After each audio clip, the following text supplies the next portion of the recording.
حبوباتي، نتمنىكم تكونوا بخير وعلى خير. اليوم رجعت معكم بفيديو جديد او وصفه جديده. اليوم غنشارك معكم خليه النحل بالشوكولا. هاد الوصفه من اروع ما يكون، الوصفات لذيذه بزاف وسهله.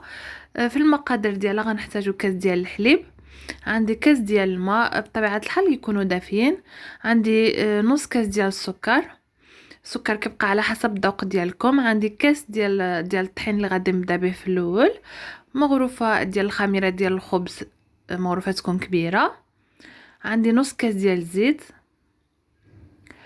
غنحتاجو جوج ديال المغارف ديال الكاكاو،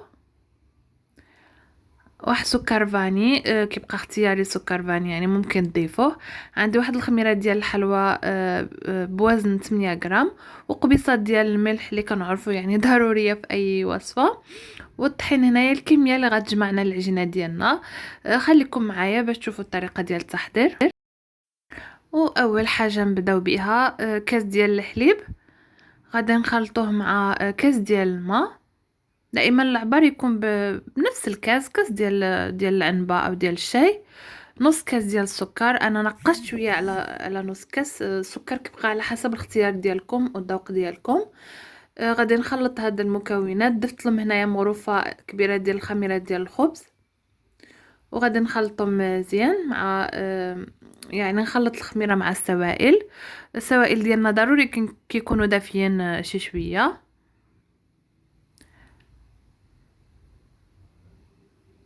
كنخلطهم ديك شويه هيدا حتى كتذوب لنا ديك الخميره مزيان. غادي نزيد على هذا الخليط كاس ديال الطحين، هذا الكاس الاول يعني اللي غادي نبداو به.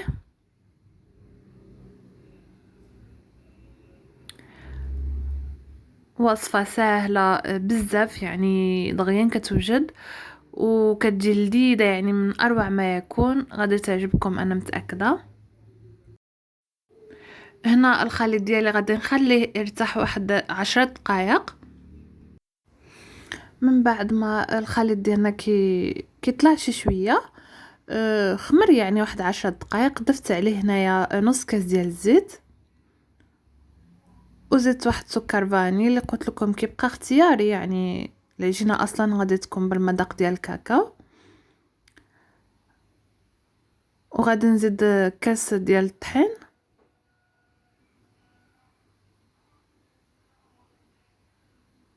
وكنبداو نجمعوا الخليط ديالنا يعني شويه بشويه.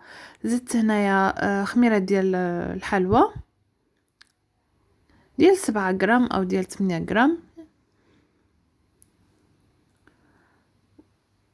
ونزيدوا الملح كذلك. الملح انا كنضيفو حتى لهاد المرحله هذه، يعني ماشي في الاول، ما كنضيفوهش في الاول غير باش كتخمرنا العجينه ديالنا دغيا. وزدت هنا جوج مغارف ديال الكاكاو،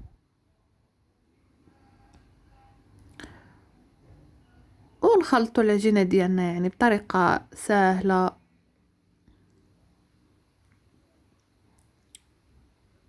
وغادي نبدا نضيف الطحين شويه بشويه حتى تجمع لنا، وكنبداو نضيفوا الطحين كما قلت لكم، يعني الطحين عينكم مع العجينه، يعني ما تضيفوش دفعه واحده طحين بزاف باش ما تقصحوش العجينه ديالكم، حيت العجينه هذه ديال الكاكاو ما كتبغيش يعني تكون قاصحه. كنخليوها شي شويه باش كيجينا البريوش ديالنا او الخليه النحل ديالنا تجينا خفيفه، يعني الطحين بالتدريج حتى كتجمع معانا. انا هنا غادي نحيد هاد السباتول هادي وغادي نكمل بيدي.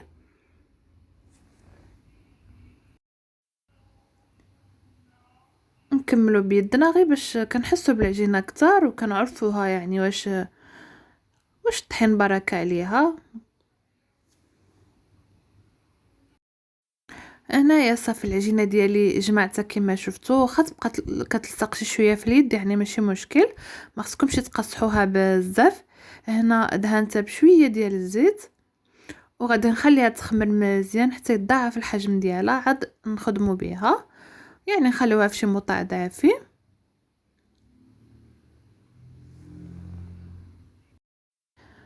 هنا من بعد ما خمرت لي العجينه كما شفتوا وتضاعف الحجم ديالها، كنخرج منها ديك الهواء كامل، وغادي نقسمها هنايا نكويرات على حسب الحجم د المول ديالكم. دائما غادي تقسموا العجينه ديالكم على حسب المول.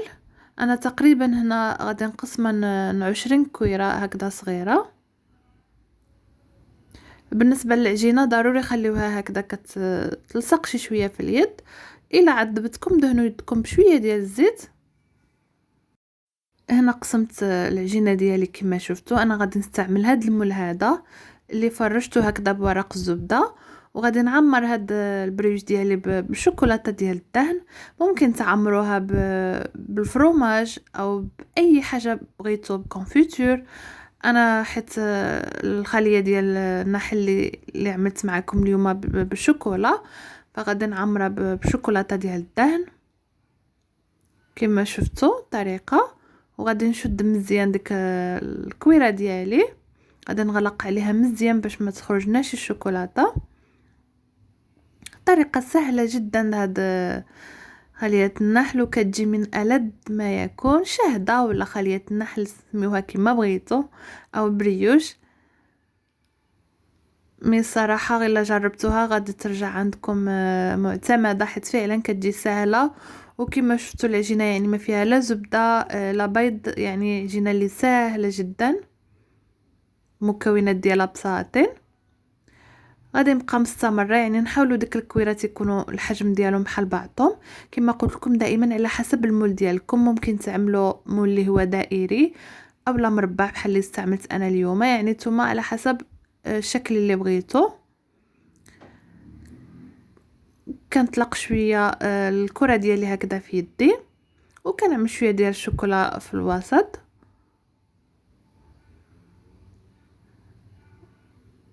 وكنغلق عليها مزيان باش ما كيخرجناش ديك الشوكولا في الفرن. يعني طريقه سهله، تقدروا تحضروها هكذا الكوتي باسرع ما يكون. ما كتحتاجش بزاف، يعني شي خدمه ولا شي مكونات بزاف.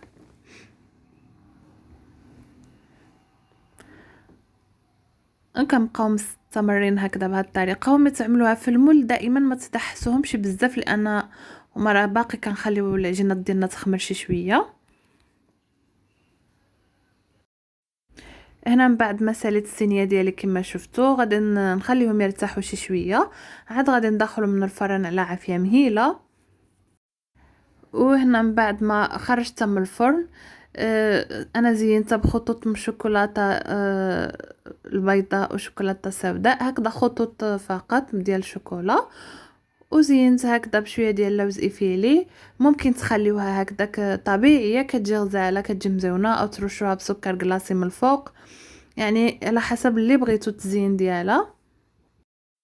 نتمنى ان شاء الله تجربوا هذه الوصفه، حيت فعلا وصفه خطيره جدا، كتجي لذيذه لعشاق الشوكولا. يعني شي حاجه مختلفه وسهله كما شفتوا. مكونات ديالها بساطين كما شفتوا. انا زينتها هذا تزيين بسيط بالشوكولا البيضاء والسوداء، خطيطات هكذا، وزينتها بشويه ديال رقائق اللوز. يعني كيبقى على حسب الرغبه ديالكم، ممكن ترشوها فقط بسكر كلاصي من الفوق.